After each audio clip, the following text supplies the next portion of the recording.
This is Tahumata 1888. I just want to give an update because we almost got a month since the new upcoming James Gunn Superman film. The reason I'm pointing this up is because I just wanted to point out something that people concerned all the time since the 2013 Man of Steel film was new. It has to do with when Superman killed Zod by breaking his neck. In case you wonder what my thoughts are compared to everyone, I did not mind it. It had to be necessary. People complain that it violates Superman's moral code. People complain that it could cause a violation of Superman's moral code. True. My guess is Zack Snyder wants to introduce a very vulnerable insecurity of Superman. Probably when we got to see his vulnerability progress in Dawn of Justice, and especially the evil Superman, and thanks to the Darkseid Nightmare in Zack Snyder's Justice League. He's supposed to introduce his version of Superman to be more vulnerable and insecure. And people complain, and the reason people are complaining because it's sure it violates. It's a bit too controversial. Well, and people complaining why not cover his eyes to prevent the laser beam from hurting people. When I heard people complain about that, I found out people complain that he should have covered that Superman should have covered Zod's eyes. I told myself this: the reason he didn't is because the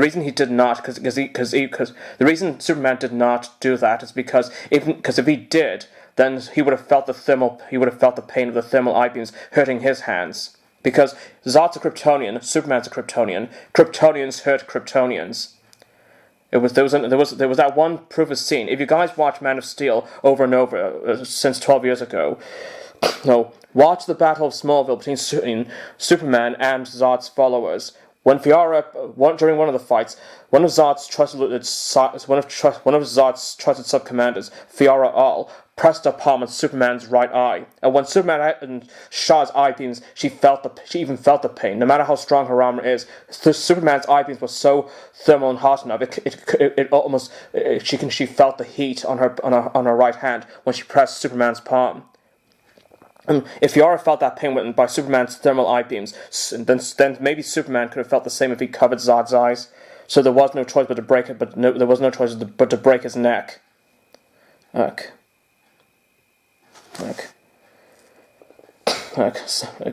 Sometimes there's no escape to these kind of storytellings. And second of all, you know what Zack Snyder is known for, and I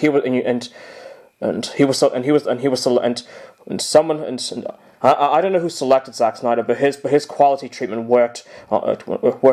His quality treatment works when it comes to these kind of superhero aspects.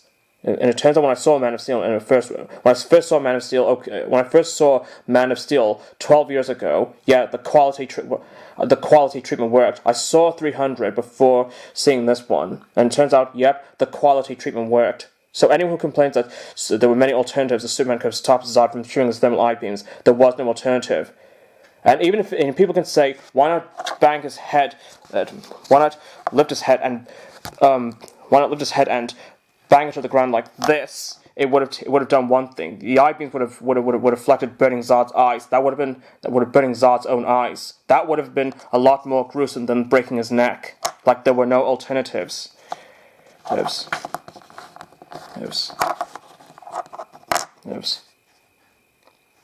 So, all I can say is that there's no escape of Superman killing Zod in the process. Yes.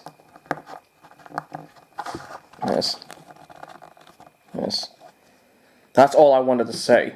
And in case you're wondering, I'm not going to see James Gunn's Superman film because I was a bit distraught that he prematurely cancelled the Snyderverse, meaning we'll never get to see the final fight against Darkseid with this version. We never get to know the end of the journey of Zack Snyder's version of Superman that Henry Cavill alone portrayed.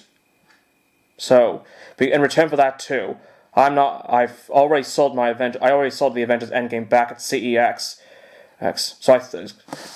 Meaning the only films the only Marvel Studios film to equal with will be with Man of Steel rivaling Iron Man 3 and Captain America 2, Batman vs Superman rivaling Captain America 3, and in case you're wondering, yes, the Batman vs Superman I'm talking about is the Ultimate Edition, which that should have been the first to be released in cinemas. Like The studio could at least got away with having a 3-hour film in cinemas, because we've had it with the Titanic. I'm sure we could have gotten away with Dawn of Justice to be in cinema release, and Zack Snyder's Justice League to rival with Avengers 3, and that's it. The films I've watched since 2019, I've turned away from it. The only films I see at post 2018 are Spider-Man Far From Home and Spider-Man No Way Home, and Free Guy. That's it.